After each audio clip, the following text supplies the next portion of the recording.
Soy Fernando Lizarazo Galeano, oriundo de Villavicencio, departamento del Meta, República de Colombia. Nací un 7 de marzo del año 1947 y desde muy pequeño pues me ha gustado siempre todo ese tema que tiene que ver con el arte en general.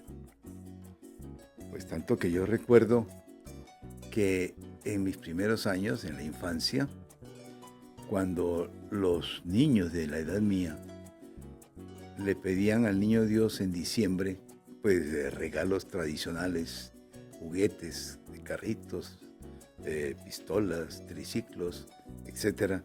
Yo le pedía cuentos de aventuras, por ejemplo, de Llanero Solitario, de Walt Disney, de Dick Tracy y de Lorenzo, sí, por el estilo. Y así fui creciendo hasta de pronto creer o inclinarme por la pintura, sobre todo la pintura en acuarela y en carboncillo. En eso pues me destaqué a nivel de colegio y hasta me felicitaron más de una vez. Más adelante me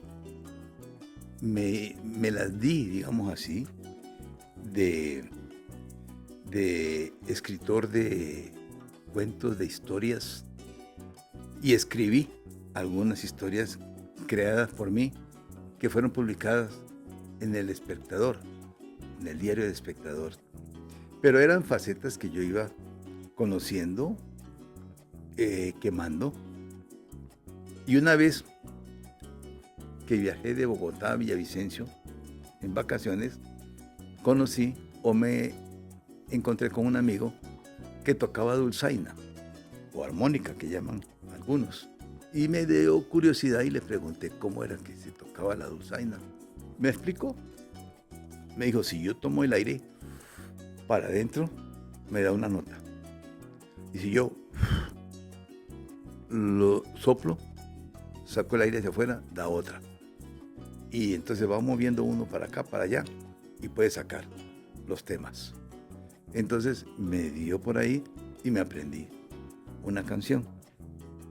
Cuando volví al colegio en Bogotá y saqué mi dulzaina, hice la canción que me había aprendido y saqué un 5, que en esa época era la máxima nota.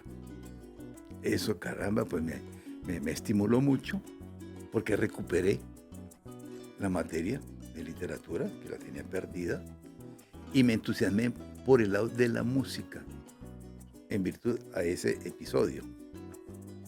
Como esa materia era para todo el colegio, todo el bachillerato, no solamente para el curso mío, habían otros compañeros llaneros también, de diferentes partes del llano, como la Chapa, que era Casanare, y Arauca, estudiando allá mismo en otros cursos, y entonces vimos que la música podía ayudarnos a todos.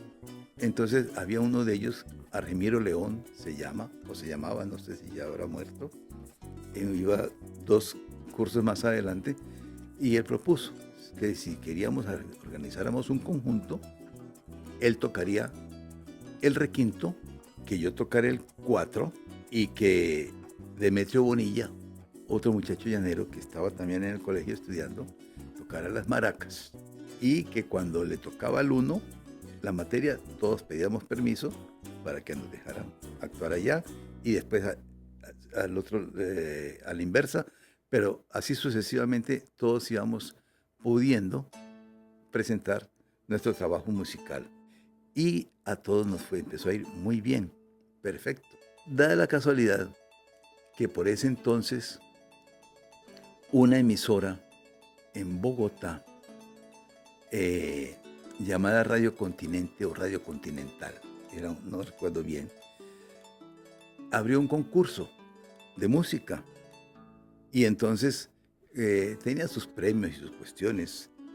Así que yo le dije a mi hermano Gonzalo que nos inscribiéramos y que pues yo tocaba el 4 y él tocara las maracas y que cantara de una vez el dúo.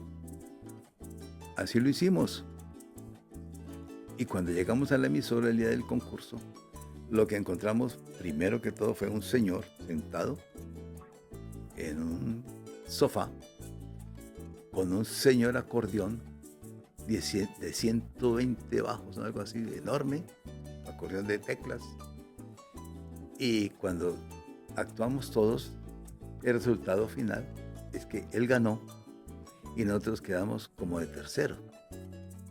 Entonces dijimos, bueno, entonces eso fue falta de ensayo, ensayemos más.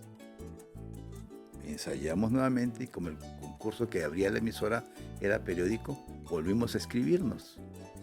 En la segunda experiencia, al llegar allá, encontramos otra vez al señor del acordeón y nosotros con un cuatrico y un par de maracas.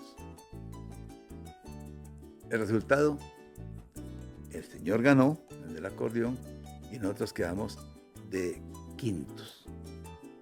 Entonces, grave la situación. Yo tuve vacaciones y me vine a Villavicencio y al volver resultó que mi hermano Gonzalo me sorprendió con que él había conocido a un muchacho araucano en Bogotá y que había cantado muy bien, que se habían presentado en el mismo programa y que habían quedado de segundos. Entonces, y el del acordeón dijo, también estaba, pero por lo menos quedamos de segundo.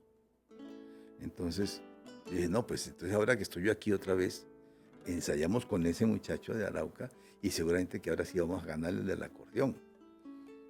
Y así lo hicimos. Ensayamos con este muchacho de Arauca que era Ramiro Castellanos Beltrán, un gran cantante llanero de lo mejor que ha habido, pero que nos siguió cantando. Ensayamos con Ramiro, con mi hermano Gonzalo, conmigo, y entonces yo iba confiado que conmigo ya el aporte mío iba a dar buen resultado. Y quedamos de 15. Pues hombre, ustedes se imaginan el desgano y la frustración tan macha. Porque yo me había imaginado que ahora sí, pero resulta que ahí estaba el señor del acordeón y él volvió a ganar, ganaba siempre.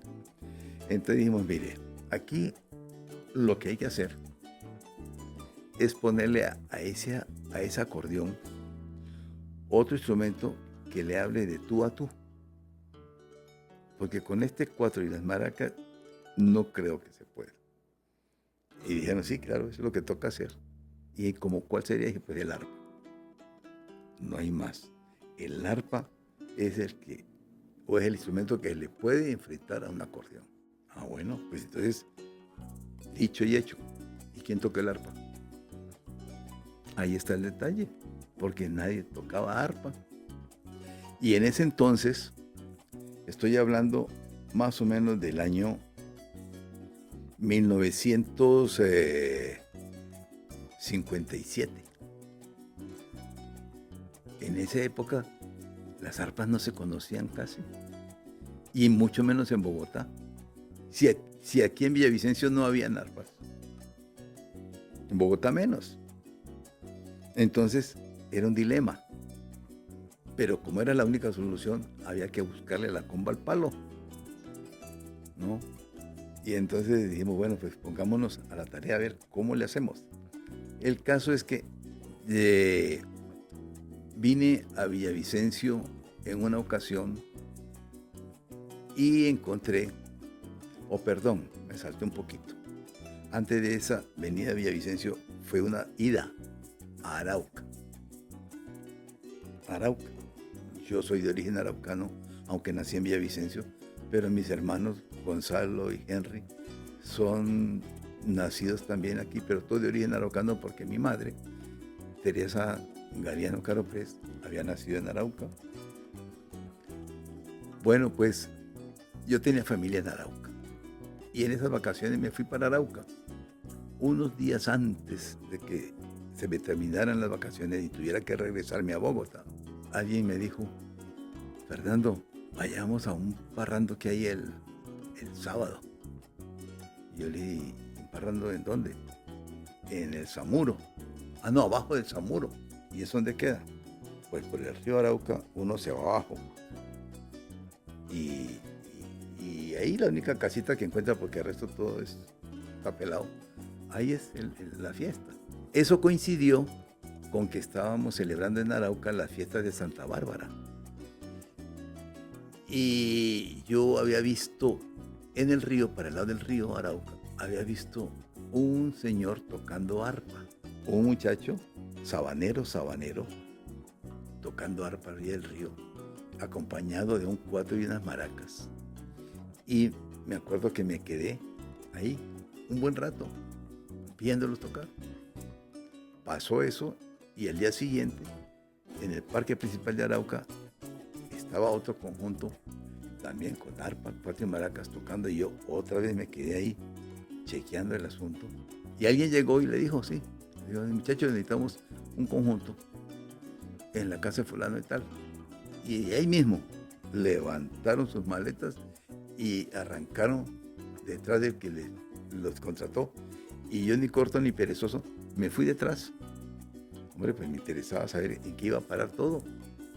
Pero como me fui sin permiso de la casa, pues yo tenía que regresarme rápido. Apenas llegué a donde era el parrando y empezaron todos a tocar, los tres. Eso sí era pura guafa, puro golpe y puro improvisado. Ahí no habían ni joropo Carmentea, ni ACC, ni nada de eso. Era puro golpe. Y bueno, me entusiasmé un poco más. Ahora después retomo lo que yo había iniciado. Lo del parrando que me invitaron, ahí del Samuro para abajo. Y yo con la curiosidad ya de la música llanera, del arpa, entonces me fui buscando ese sitio de parrando.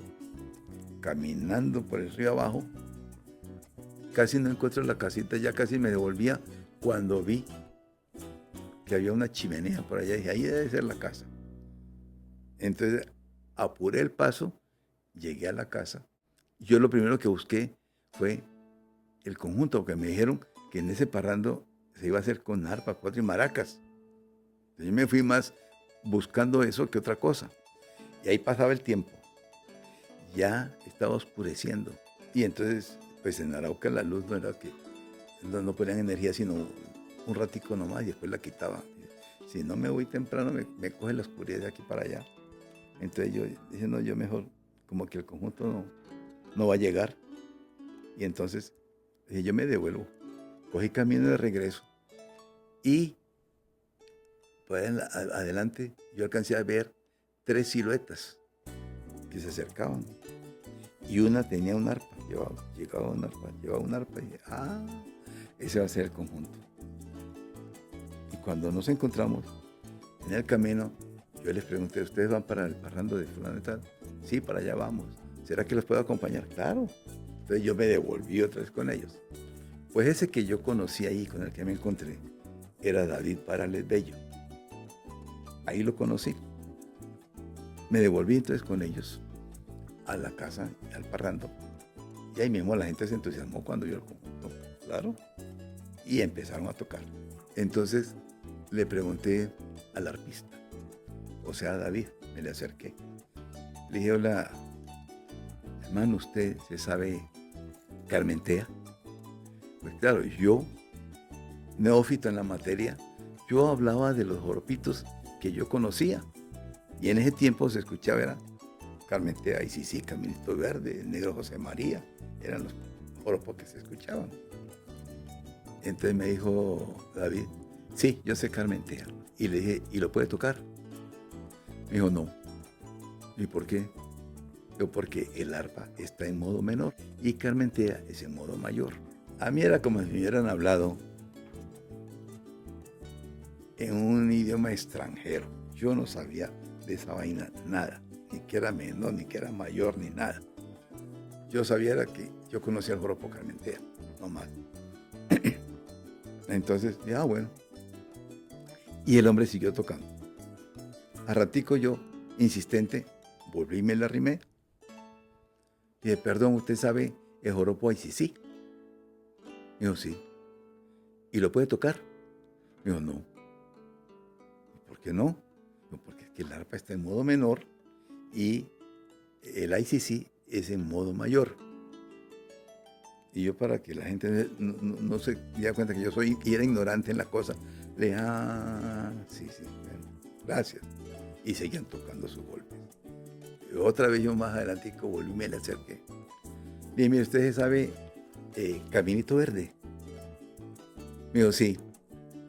Y le dije yo, pero no lo puede tocar. Me dijo, no, porque el arpa está en menor y ese es en modo mayor. Me dijo, sí, así es. Claro, con toda razón. Pero yo no sabía lo que estaba hablando. Yo me había aprendido el discurso, simplemente. Y a ratico me llama el arpista. Y yo me le acerqué. Me dijo, mire, ahora sí puedo complacerlo. Y yo dije, por dentro decía, no, este tipo lo que pasa es que no se sabe esos joropos y me está engatusando con esa vaina de menor y mayor. Lo que pasa es que no lo sabe. Y cuando me dijo, no, ahora sí lo puedo complacer. Y empezó a tocar ahí sí. Y después tocó Carmentea. Y Caminito Verde, lo que yo había escuchado y lo que yo había pedido. Y yo por dentro dije, miércoles, sí se lo sabía. Entonces, tenía razón. Algo tiene que haber ahí, porque sí se lo sabía. Entonces, eso me entusiasmó más con el instrumento arpa. Y cuando ya, yo me quedé hasta que ellos se regresaron. Nos volvimos por el camino que habíamos venido y David vivía en el Samuro. Ahí le pregunté yo, David, ¿usted será que me puede dar alguna indicación de arpa? Me dijo, claro. Porque David, sinceramente hablando, de egoísta no tiene nada. Y me dijo que sí. Me dijo, pero el problema es que yo me voy mañana para Bogotá y usted se queda aquí. Entonces me dijo, caramba, pues será cuando usted vuelva. Y así quedamos. Nos despedimos y yo me fui para Bogotá de regreso. Ahí llegó la cosa cuando después yo supe que Miguel Ángel Martín había creado una academia en Villavicencio, Academia de los Llanos, ahí en el barrio San Fernando, y que el maestro del arpa iba a ser David Parales. A mí me gustó la idea, pero de todas maneras yo tampoco estaba viviendo en Villavicencio, yo seguía viviendo en Bogotá, pero seguía con el entusiasmo del arpa. Resultó que a 2 cuadras y media de donde yo vivía en Bogotá, llegó a vivir un señor, Luis Ernesto Camargo, que ya murió, y que tocaba arpa, con una arpa llanera, pero tocaba música mexicana, trabajaba con un mariachi. Entonces yo me le hice amigo y me fui para allá.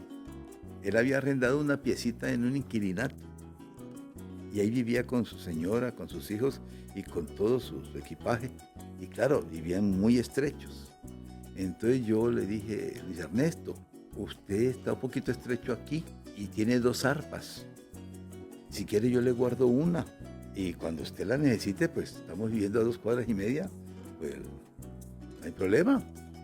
Me dice, él sabía lo que yo quería. Seguramente que sí. Y me dijo, sí, Fernando, no hay problema. Yo también no estoy usando las 2, estoy usando una. La otra la voy a prestar. Y él mismo me llevó el arpa. Y él llegó allá, me llevó el arpa, me la afinó, me la prestó y me dio las primeras indicaciones. Me dijo, esta es la octava, se coloca así la mano, la derecha, la izquierda, ta. Me dio las primeras clases Luis Ernesto Camargo, en un arpa que él mismo me prestó. Y que iba y me la afinaba cada 3, 4 días, cuando él podía. Iba y me la afinaba, pues yo no sabía afinar ni nada de esas cosas. A él le debo yo ya el aterrizaje en el instrumento arpa. Y en esa arpa, y con esas indicaciones de él, yo me aprendí una de las canciones que siempre había yo recordado y conocía, que era Caminito Verde. Y con esa canción yo reuní otra vez a los muchachos del grupo. Entonces estaba yo con el arpa, Gonzalo, mi hermano, con el 4, Demetrio Bonilla con las maracas, y Ramiro Castellanos cantando. Y vámonos así, inscribámonos otra vez en Radio Continental a ver qué. Y así lo hicimos. El día del concurso, entrando a la emisora, lo primero que vemos allá sentado en el restaurante, el señor del acordeón. Pero ya él nos dio como con más respeto, ¿no? Con recelo. Y vio que entramos con el arpa y eso la dio todo el tiempo. Y empezó la actuación. Resultado final, el primer puesto para nosotros. Ese fue un logro único. El primer triunfo que tenemos nosotros, musicalmente hablando, y el segundo lo cogió él. Pero nosotros ya habíamos alcanzado lo que siempre habíamos querido. Y entonces yo dije, bueno, con este triunfo, pues, ¿para qué ya no le echamos? Y así fue como logramos ese propósito, ese objetivo. Antes de todo esto, recuerdo que aquí en Villavicencio, cuando llegó David Parales a la academia, invitado por Miguel Ángel Martín, había música llanera, claro que sí, pero no con arpa. No con arpa. Habíamos dicho que el arpa no se conocía. Realmente no. Y entonces, la única arpa que se vio aquí fue, digamos, con juicio la de David Parales, al llegar el de Arauca. Pero simultáneamente hubo un muchacho que también tocó arpa aquí en el Meta y que él mismo hacía sus arpas porque tenía las manos muy grandes. Y entonces la regla, la octava del arpa, era muy pequeña para las manos de él. Entonces él construía sus arpas, ¿no? El nombre de él era José Garzón. José Garzón había nacido en Restrepo y alcanzó a tocar con Miguel Ángel Martín antes de que llegara David en algunas ocasiones, pero muy pronto viajó a Chile o Argentina, no sé, uno de esos dos países, seguramente buscando un mejor futuro. Viajó y el arpa que había aquí se acabó porque él era el único arpista en el Meta. Llegó David porque Miguel Ángel, al ver que este muchacho se había ido, aunque lo había acompañado ya en algunas presentaciones de Miguel Ángel, ya le hizo falta arpa a Miguel Ángel. Entonces fue cuando habló en Arauca para traer a David.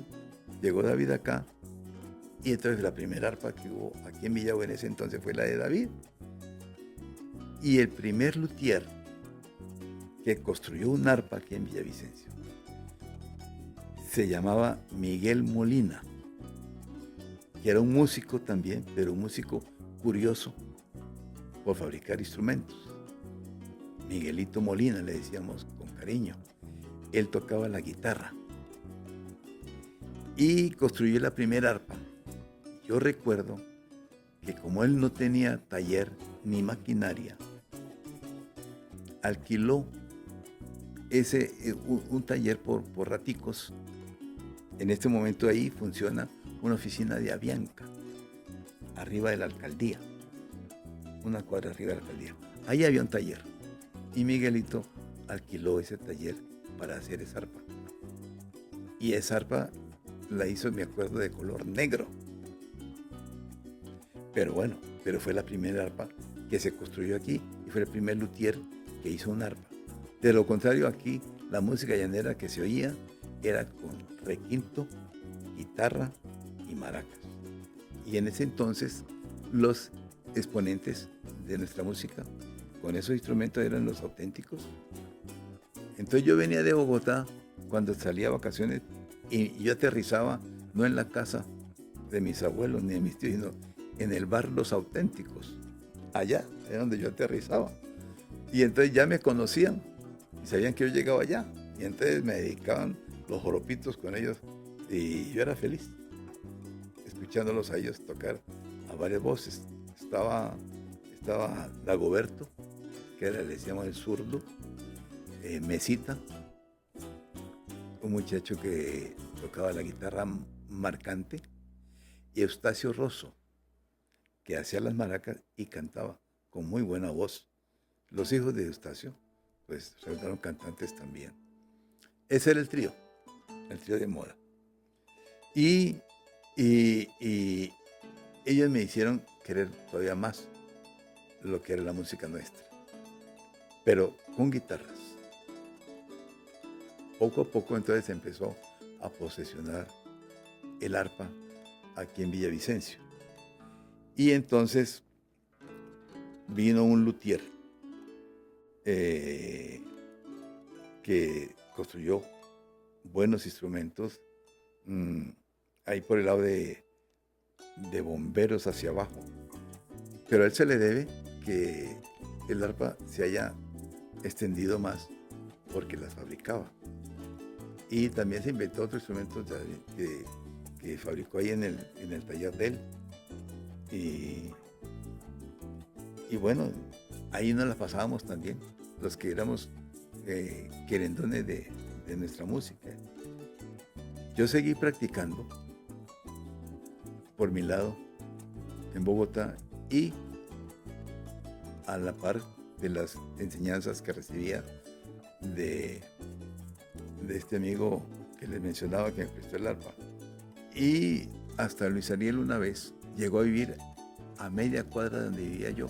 Hombre, pues para mí eso era un acontecimiento, porque Luis Ariel Rey, en ese tiempo, pues, imagínense ustedes, era el chacho, era la figura que teníamos de la música llanera. Luis Ariel Rey y sus llaneros, a media cuadra, llegó a vivir ahí. Y también tenía su grupo con requinto, no con arpa. El requintista de Luis Ariel era Arcesio Giraldo.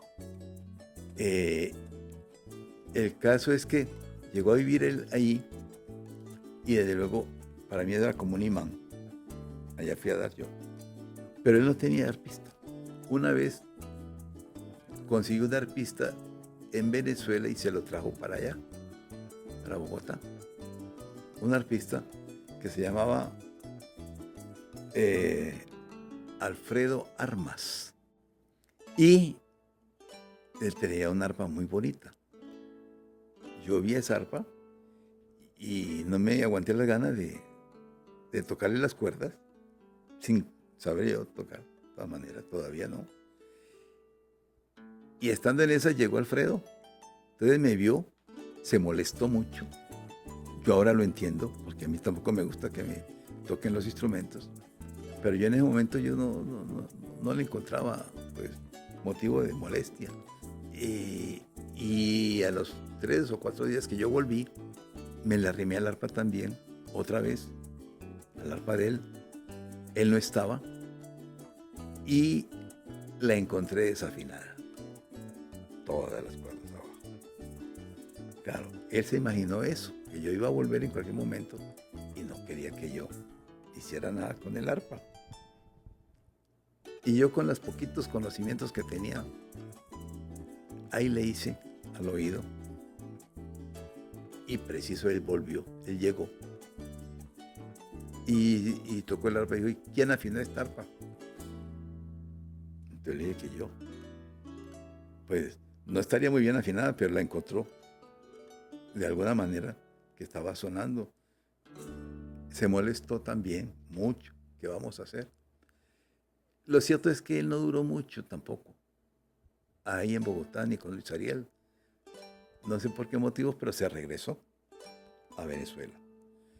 Y yo seguía molestando, por un lado, con el arpa, para acá, para allá. Y aprendiendo cada vez más. El caso es que yo tengo, y modestamente lo digo, la satisfacción tan grande de ser el primer arpista villavicense que existe. ¿Por qué villavicense? Porque no puedes conocer a José Garzón, que era de Restrepo.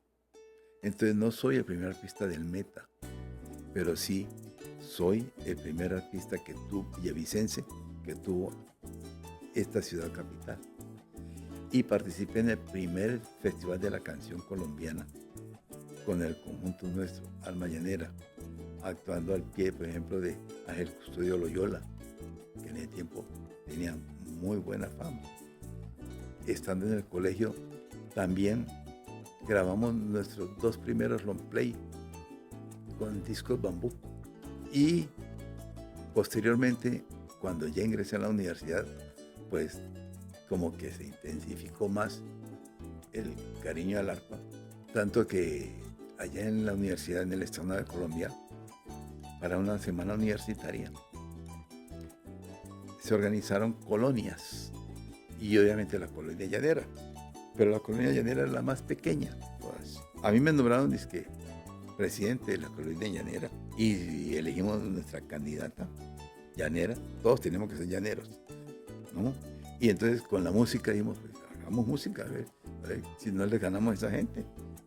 Y entonces yo llevaba mi conjunto allá con Demetrio Bonilla en la maraca, con mi hermano Gonzalo en el cuatro, o con Argemiro Méndez, y el conjunto allá en el Estado de Colombia, pues presentó varias actuaciones, pero a la final nosotros ganamos la competencia total de acá de colonias, y coronamos a nuestra reina como reina de la Universidad de Estado de Colombia. Y después vino una competencia entre reinas de universidades. Entonces, nuestra reina, Gladys Yolanda Ardila Pavón, ella me dijo, Fernando, me invitaron a un programa de televisión para entrevistarme como reina de la universidad. Me gustaría que usted llevara el conjunto. En ese tiempo la televisión era en blanco y negro y en vivo y en directo. Entonces, claro, allá fuimos. La entrevistaron, ella habló. Y entonces dijo, y traigo el conjunto de la universidad para dedicarles unos temitas. Pues no fue sino un tema, pero se lo dedicamos. Terminó la entrevista, terminó la música y empezamos a salir del estudio de televisión. Y saliendo, el portero me dijo, ¿quién es Fernando Lizarazo? Dijo. Le dije, yo. ¿Por qué? Dijo, porque es que lo necesitan al teléfono. Yo me pregunté, ¿y a mí para qué y quién me va a llamar aquí en revisión? Pero pasé. Resulta que era Lizardo Díaz, el de los tolimenses. Y lo estoy llamando porque es que estamos conformando una agrupación artística musical colombiana para viajar a Centroamérica. Y no tenemos conjunto llanero. Y lo acabo de ver a usted por televisión. Entonces me gustaría que viniera a mi oficina. Pues claro, eso fue una sorpresa muy agradable. Claro que fui.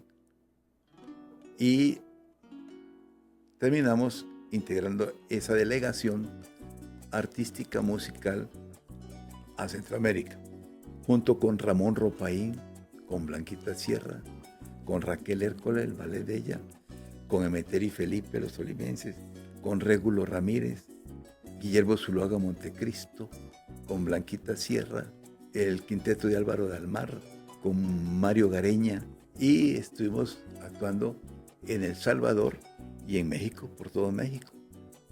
Allá tuvimos la oportunidad de actuar con Mario Moreno Cantinflas en Acapulco, también con Lucha Villa.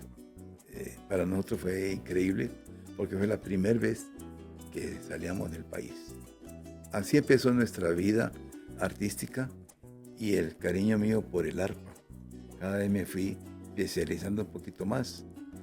La primera arpa que yo tuve fue una arpa muy criolla, pero muy criolla, que David había traído de Arauca.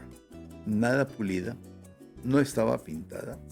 Las patas eran 2 pedazos de palo de escoba, partidos así a la brava, y las clavijas eran de palo, que con cualquier golpecito se devolvían y el arpa quedaba desafinada. Yo nunca la pude tocar, pero para mí era una joya. Después, poco a poco, fui haciéndome a mejores arpas, hasta llegar hoy en día a lo que conocemos últimamente como arpas de levers, de las cuales yo tengo 2, y con muy buenos resultados, muy buen sonido.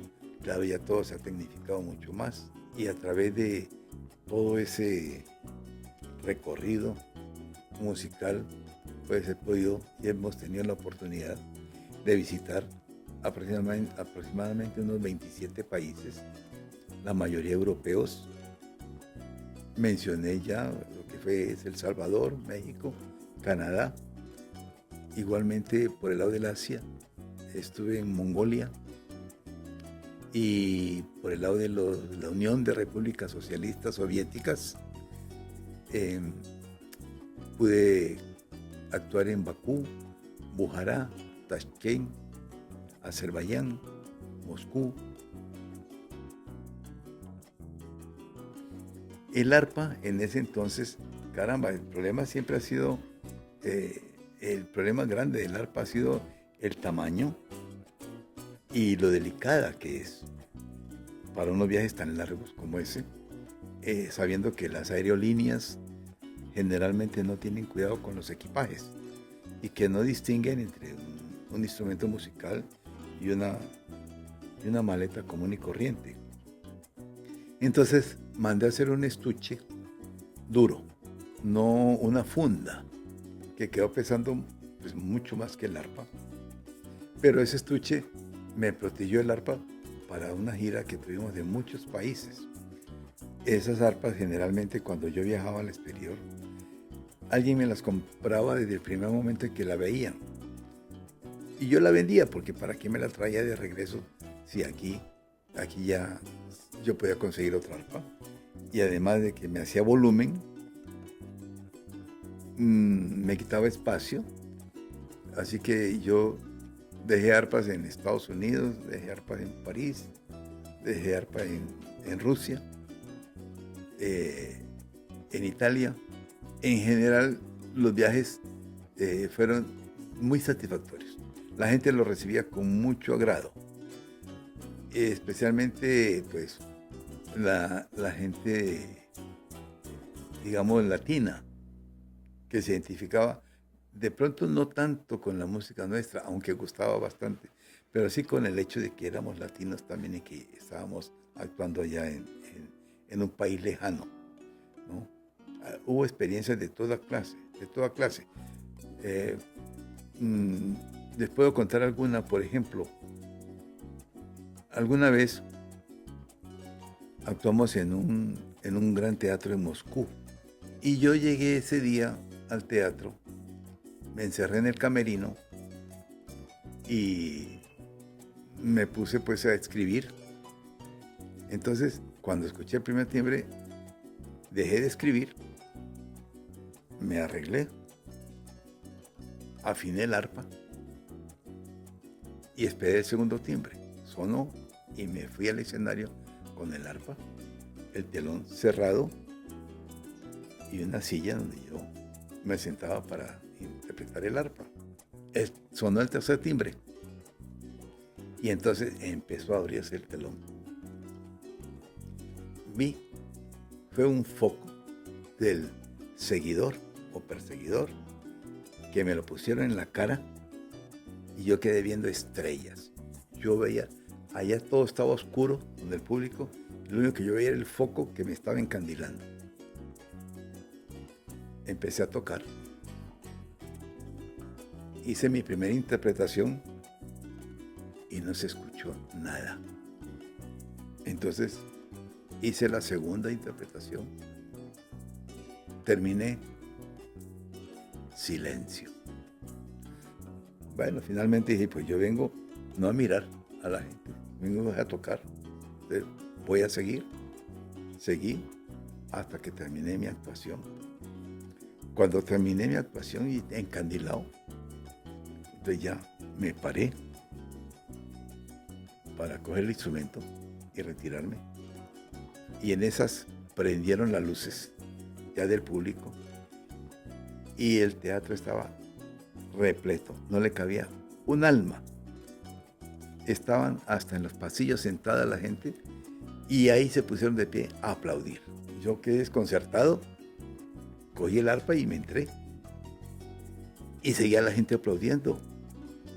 Entonces alguien de ahí del teatro me dijo, maestro, tiene que salir otra vez. Pero ya toqué. Sí, pero es que la gente lo está llamando con los aplausos y no van a dejar de aplaudir hasta que usted no salga otra vez. Cuando yo salí, la gente empezó ya a calmar los aplausos y a sentarse, porque ahí estaban aplaudiendo de pie, empezaron a sentarse. Entonces, ¿qué me tocó hacer? Volver a tocar. Y así hice como 2 o 3 intervenciones más. Cuando ya volví a pararme, volvieron otra vez a aplaudir, se pusieron de pie a aplaudir. Y me entré, pero ya en esa ocasión ya se calmaron. Entonces me dijeron, no, lo que pasa es una cosa, que aquí la gente es tan respetuosa que no se oye nada mientras estén en pleno concierto. Y no aplauden entre una obra y otra porque no quieren que de pronto el artista inicie la siguiente interpretación y no la escuche por estar aplaudiendo. Yo dije, pues tienen razón. Eso sí, eso tienen razón, ya entendí.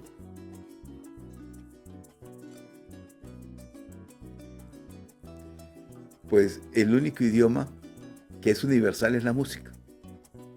Y es el idioma que entiende todo mundo. Entonces, generalmente, se lleva un repertorio instrumental, de música instrumental, temas que agraden al oído de la gente. Temas como, por ejemplo, Concierto en la Llanura, Tempestad en el Palmar, Sinfonía en el Palmar. Y la gente lo recibe muy bien. Porque el arpa en el exterior es un instrumento casi que digamos, celestial.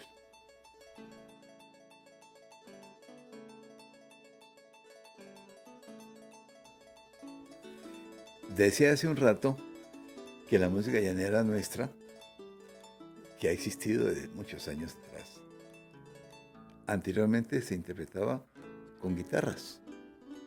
Básicamente el requinto, que era el instrumento mayor, la guitarra marcante, que acompañaba y hacía bajos, y las maracas con voz. El mismo maraquero cantaba. Esa es la música llanera que antes se manejaba. Y fue reemplazada por el arpa. El requinto lo reemplazó el arpa. La guitarra marcante el 4. Y las maracas se conservan como único instrumento, digamos, que recibimos y que heredamos de África. Esas maracas que inicialmente fueron palo cruzado y que se rellenaba con maíz o semillas en general, y después se cambió a palo pegado con capacho. Hoy en día volvimos al palo cruzado, pero más tecnificado, ese estilo de maraca, y se ha usado con capacho y se combina también con espuma de sapo, que es una semilla también muy fuerte, como el capacho, pero más pequeña. Esa da la garantía de que suena muy bien en grabación, mientras que el capacho, más que todo, es para escenarios abiertos, porque suena mucho más fuerte, más duro. Y algunos fabricantes combinan el capacho y la espuma de sapo para lograr un sonido casi como especial en las maracas. Eso se conserva. Le hemos agregado el bajo, que antes no existía. Los tríos y las guitarras no usaban bajo. Uno de los primeros que utilizó el contrabajo fue Luis Ariel Rey. Y después pues vinimos nosotros utilizando el contrabajo con el maestro Otón Rangel, un gran músico de la familia de los Rangel, hermano de Oriol. Y luego, hoy por hoy, ya el contrabajo tampoco, sino el bajo. Y el bajo es la guitarra bajo, guitarra eléctrica bajo. Pero digamos que es un instrumento adoptivo, se adoptó para poder competir a gran escala con las orquestas y los grupos musicales de hoy en día internacionales, que han tecnificado todos sus instrumentos y sus interpretaciones.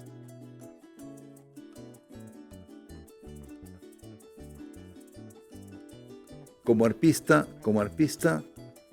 yo tengo un mensaje muy sencillo. Y de una vez digo, voy a fusilar ese mensaje, porque ese mensaje no es mío.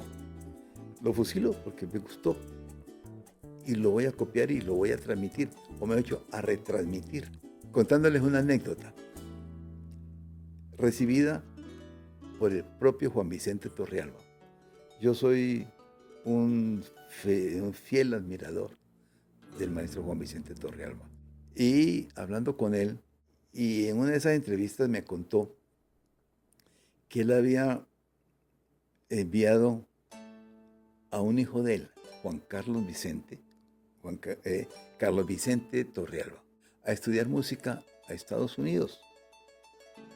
Le escribió un día al papá, Juan Vicente, y le decía, papá, quiero contarle que aquí en la universidad donde estoy estudiando música, van a celebrar un concurso de música. Y yo me lo quiero ganar. Y caramba, pues usted que tiene toda la experiencia del mundo, hágame el favor. Cuénteme, dígame, ¿qué debo hacer para ganármelo? Y Juan Vicente le contestó con 2 palabras, toque bonito. Ese mensaje le quiero dejar a los arpistas. Toquen bonito. Porque es que estamos tocando más para descrestar a otros arpistas que a la hora de la verdad no los compran a ellos como artistas. Entonces están queriendo descrestar el uno al otro, entre ellos mismos. ¿Y el público en dónde queda? Toquen bonito, de tal forma que la gente los oiga. Porque la música no solamente debe llegar al oído de la gente, sino del oído tiene que pasar al alma, al espíritu. Si la música se queda en el oído y rebota, no pasa nada. Tocan y hacen su concierto, pero no pasa de ahí. Pero cuando llega al alma, al corazón, esa música queda ahí grabada. Y es cuando se perpetúa, cuando trasciende. Entonces, hay que tocar no para el momento, ni para el otro músico, sino para todo el público y para toda la vida.